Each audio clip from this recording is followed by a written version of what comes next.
L'organisation administrative française. La France est un État unitaire qui a évolué d'une organisation centralisée vers une organisation déconcentrée puis décentralisée. Commençons par l'État. Les éléments pour constituer un État sont au nombre de 3. Une population, un territoire, un pouvoir. La population, rassemblée par une volonté de vivre ensemble dans un territoire, se dote d'un pouvoir disposant du monopole de la contrainte légitime. Ces 3 éléments ne suffisent cependant pas à définir l'État. 2 autres notions doivent être évoquées, celle de personnalité et celle de souveraineté. L'État est doté de la personnalité morale. Une personne morale regroupant des personnes physiques se voit reconnaître la qualité de sujet du droit. Il y a des personnes morales de droit privé, comme les associations, les sociétés commerciales, les syndicats qui se préoccupent de leurs intérêts propres ou de ceux de leurs membres. Et il y a les personnes morales de droit public, comme l'État, les collectivités territoriales, les établissements publics, dont le but est l'intérêt général. En étant doté de la personnalité morale, l'État agit au nom de la population qui est sur son territoire. Il a une vie propre et indépendante des volontés individuelles de tous ses membres. Il assure sa permanence. Les changements qui surviennent dans sa composition n'affectent pas son existence ni la durée de ses décisions. Malgré la succession des hommes, le fonctionnement du pouvoir est continu. Les lois votées, les traités conclus survivent à ceux qui les ont adoptés ou signés. Cette continuité est indispensable à la sécurité des relations sociales et permet l'institutionnalisation du pouvoir. L'État est souverain. Cela veut dire que l'État dispose d'un pouvoir qui ne relève d'aucun autre. Seul l'État est souverain, car il est le seul à disposer de la faculté de s'organiser lui-même de sa propre volonté. Cela se résume en une formule lapidaire, l'État a la compétence de ses compétences.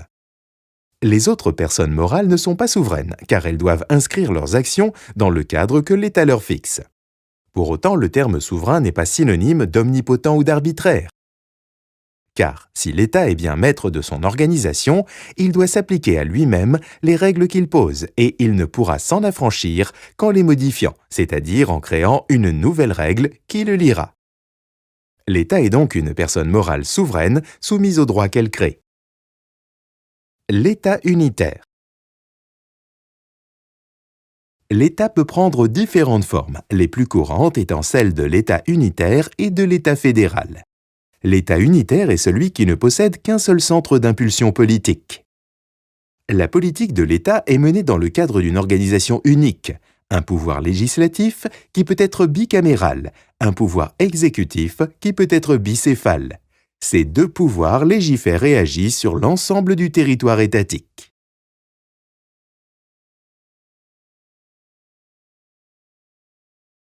L'État fédéral est un État où il y a plusieurs centres d'impulsion politique.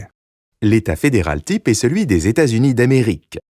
Au XVIIIe siècle, les 13 colonies anglaises d'outre-Atlantique acquièrent leur indépendance, mais dès 1787, elles créent un État fédéral composé de 13 États membres ou fédérés. Les compétences étatiques vont être partagées entre l'État fédéral, qui se dote d'un centre d'impulsion politique composé du président et du Congrès. L'un légiférera et l'autre exécutera dans des domaines comme la défense, la monnaie, les relations internationales. Et les États fédérés qui, dotés d'un centre d'impulsion politique, composé d'un exécutif, le gouverneur et d'une assemblée législative, traiteront de tous les autres champs d'action. D'un État fédéré à l'autre, les législations pourront varier, que ce soit en ce qui concerne l'état des personnes ou le droit pénal. Le fédéralisme peut correspondre à 2 démarches. La première consiste à mettre de l'unité là où il y avait de la diversité. C'est l'exemple américain ou helvétique. La seconde permet d'introduire de la diversité dans un ensemble qui n'en comporte pas assez. C'est l'exemple belge.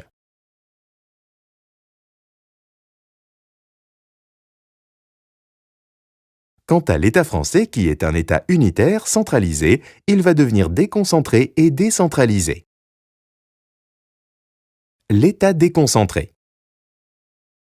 L'État centralisé, dès qu'il a une certaine étendue, ne peut exercer ses compétences de manière efficace. Aussi est-il amené à mettre en place une organisation déconcentrée. La déconcentration est donc une variété de la centralisation. La déconcentration consiste à un découpage de l'ensemble du territoire en un certain nombre de circonscriptions administratives à la tête desquelles l'État place un représentant local du pouvoir central. Comme le disait un homme politique du milieu du XIXe siècle, Odilon Barrot, c'est le même marteau qui frappe, mais le manche est plus court. Il s'agit donc d'un aménagement technique qui permet aux plus proches des populations la mise en œuvre des politiques étatiques. Les circonscriptions administratives ne sont pas dotées de la personnalité morale et les représentants locaux de l'État sont dans une situation d'étroite subordination hiérarchique par rapport au pouvoir central. La décentralisation, elle, s'inscrit dans une toute autre logique. L'État décentralisé. Sa mise en place progressive répond à une aspiration de la population, et plus particulièrement des citoyens et des administrés, de s'occuper eux-mêmes des affaires de proximité, qui seront qualifiées d'affaires locales par opposition aux affaires nationales. Pour satisfaire cette demande, le recours est la décentralisation. Elle se concrétise par la création de deux nouvelles catégories de personnes morales de droit public à côté de l'État, les collectivités territoriales et les établissements publics. Cela correspond à deux types de décentralisation, la décentralisation territoriale et la décentralisation technique, encore dénommée parfois fonctionnelle ou par service. Étant dotés de la personnalité morale, les uns et les autres disposent d'organes propres pour gérer leurs propres affaires, un organe délibérant et un organe exécutif. Il y a cependant deux différences entre collectivités territoriales et établissements publics. Les collectivités territoriales sont dotées d'une compétence générale et leurs organes délibérants sont désignés au suffrage universel direct. Les établissements publics sont dotés d'une compétence spécialisée et les organes délibérants ne sont pas élus directement. Ces deux différences sont cependant remises en question depuis peu. Départements et régions se sont vus retirer leurs compétences générales et certains établissements publics, les établissements publics de coopération intercommunale, EPCI, sont dotés d'organes élus au suffrage universel direct par une procédure de fléchage, en 2014 pour les communes dont les conseillers municipaux sont élus à la représentation proportionnelle.